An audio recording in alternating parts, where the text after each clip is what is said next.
Shalom teman-teman yang terkasih dalam Tuhan Yesus Kristus. Pada hari ini kita akan mendengarkan firman Tuhan dari kitab 2 Korintus pasal 5 ayat 15 hingga ayatnya yang ke-19. Dan Kristus telah mati untuk semua orang supaya mereka yang hidup ini tidak hidup untuk dirinya sendiri, tetapi untuk Dia yang telah mati dan dibangkitkan oleh mereka.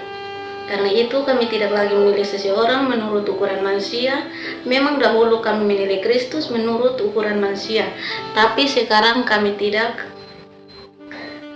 lagi menilai Dia demikian. Jika seorang ada dalam Kristus, ia adalah ciptaan baru, yang lama sudah berlalu.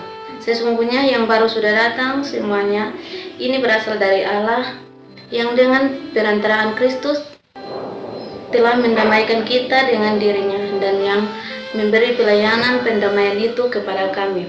Karena Allah mendamaikan dunia dengan dirinya oleh Kristus, dengan tidak menghitungkan pelanggaran mereka, dan telah mempercayakan kepada kami berita pendamaian itu.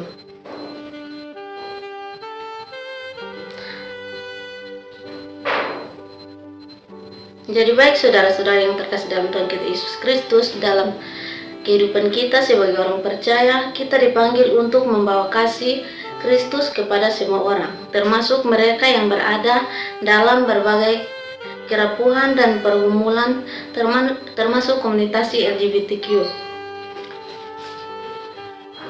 Tema besar yang saya pilih bagi kita pada hari ini adalah merangkul kerapuhan LGBT dalam transformasi spiritual dalam kasih Kristus. Dalam dunia yang penuh dengan ketidakpastian dan berbagai keretakan hubungan antara manusia dengan Tuhan, termasuk dalam hal identitas dan orientasi, tetapi firman Tuhan dalam kitab 2 Korintus pasal 5 ayat 15 hingga ayat yang ke-19 mengingatkan kita bahwa dalam Kristus ada kesempatan untuk bertransformasi spiritual. Sebuah pembaruan yang mengarah kepada pemulihan dan pendamaian bagi Allah. Yang pertama, Kristus mati untuk manusia.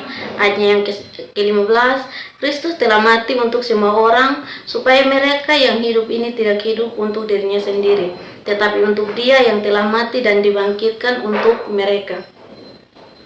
Pertama-tama kita diingatkan bahwa kematian Kristus adalah untuk semua orang, tanpa terkecuali. Kasih-Nya tidak terbatas oleh status sosial, latar belakang, atau orientasi seksual seseorang. Kasih Kristus datang untuk menyentuh setiap hati yang hancur dan yang teraliensi. Seseorang yang mungkin sedang mengalami kebingungan mengenai identitas, atau merasa tersaing dalam komunitas karena organisasi. Sama sekali tidak terkecuali dari kasih Allah. Kristus datang untuk menyelamatkan mereka yang rapuh, yang terperosok dalam dosa, yang jauh dari Allah. Ketika kita menyaksikan realitas dunia yang semakin plural, kita sebagai gereja harus mengingat bahwa panggilan kita adalah untuk mengasihi semua orang, termasuk mereka yang bergaul dengan kaum atau masalah LGBT. Yang kedua, transformasi dalam Kristus. Pada ayatnya yang ke-17, jadi jika seseorang ada di dalam Kristus, ia adalah ciptaan baru, yang lama sudah berlalu. Sesungguhnya yang baru sudah datang. Ayat ini mengungkapkan sebuah kebenaran yang luar biasa. Transformasi dalam Kristus. Dalam Kristus setiap orang berkesempatan untuk mengalami pembaharuan hidup, meningkatkan kehidupan lama yang dipenuhi dengan dosa, dan menerima kehidupan. Inilah kabar baik yang diberikan, yang harus diterima Allah untuk bukan hanya mengasihi mereka, tetapi Dia menawarkan transformasi spiritual yang bukan hanya mengubah perilaku, tetapi yang lebih penting mengubah hati dan pikiran mereka. Transformasi ini bukanlah sebuah proses yang instan, namun melalui proses pertumbuhan dan pembaharuan di dalam Kristus. Kasih Allah itu tidak pernah menyerah untuk bekerja dalam kehidupan setiap orang. Bagi mereka yang ada dalam kerapuhan, baik dari sisi emosional maupun spiritual, Kasih Kristus datang untuk memberikan harapan dan membarui hidup mereka. Tidak ada yang terlalu jauh dari kasih Allah untuk diubah dan dipulihkan. Yang ketiga, pendamaian dalam kasih Kristus. Pada ayatnya yang ke-19, semua ini berasal dari Allah yang dengan perantaraan Kristus telah mendamaikan kita dengan dirinya dan yang memberi pelayanan pendamaian itu kepada kami. Karena Allah mendamaikan dunia dengan dirinya oleh Kristus dengan tidak memperhitungkan pelanggaran mereka. Pada bagian ini, Paulus menyatakan bahwa Kristus datang untuk mendamaikan dunia dengan Allah, menghapus pelanggaran kita dan memberikan pelayanan pendamaian kepada umat manusia bagi mereka yang merasa terbuang, terpinggirkan atau dihukum karena orientasi mereka. Kabar ini adalah penghiburan yang sangat besar dalam Kristus. Tidak ada lagi penghukuman, tetapi ada kasih yang menawarkan pembaruan.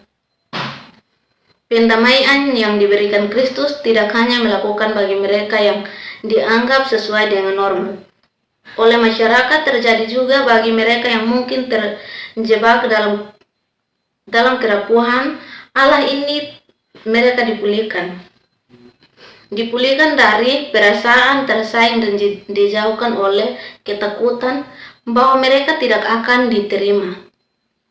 Kristus membuka pintu pendamaian bagi semua orang, termasuk komunitas LGBT. Kasih Kristus menawarkan pengampunan dan penerimaan yang sejati. Ayatnya yang ke-19 tentang pelayanan pendamaian. Dan telah mempercayakan kepada kami berita pendamaian itu. Kita sebagai orang percaya dipanggil untuk menjadi saluran dari pelayanan pendamaian ini. Kita tidak hanya harus menerima kasih Kristus, tetapi juga menyampaikan kepada orang lain, termasuk mereka yang berada dalam kerapuhan hidup mereka.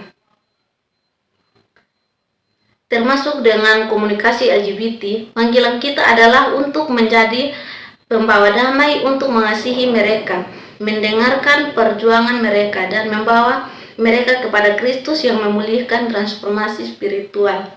Ini hanya bisa menjadi melalui kasih yang tulus dan penerimaan yang penuh dalam kasih Kristus. Jadi baik saudara-saudara yang terkasih dalam Tuhan kita Yesus Kristus, kasih Kristus adalah jawaban bagi setiap kerapuhan dan pergumulan hidup manusia, termasuk dengan konteks identitas. Transformasi spiritual yang dijanjikan dalam kedua Korintus pasal 5 ayat 17 tidak mengenal batasan. Kasih Kristus menyentuh, mengubah, dan mendamaikan. Dalam Kristus kita yang dulu tersaing dapat dipulihkan dan diperbaharui. Mari kita merangkul mereka yang sedang bergaul dalam dunia LGBT, bukan dengan penghukuman, tetapi dengan kasih yang membawa pendamaian pergumulan hidup manusia, termasuk dengan konteks identitas.